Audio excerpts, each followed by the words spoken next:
In an effort to expand, Dr. Zorlan and Nicky recruit their first operations team.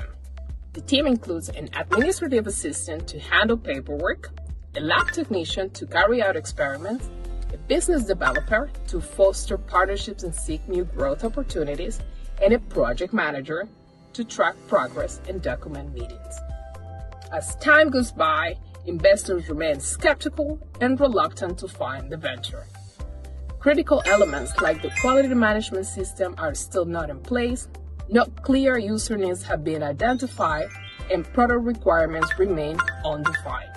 Furthermore, no partnerships for outsourcing manufacturing have been established, and essential supplier agreements, vital for the supply chain, are missing. Facing these adversities, Dr. Zorlan makes the tough decision to step back from the lab and begin participating in startup competitions, gaining the understanding of what medical device development truly is.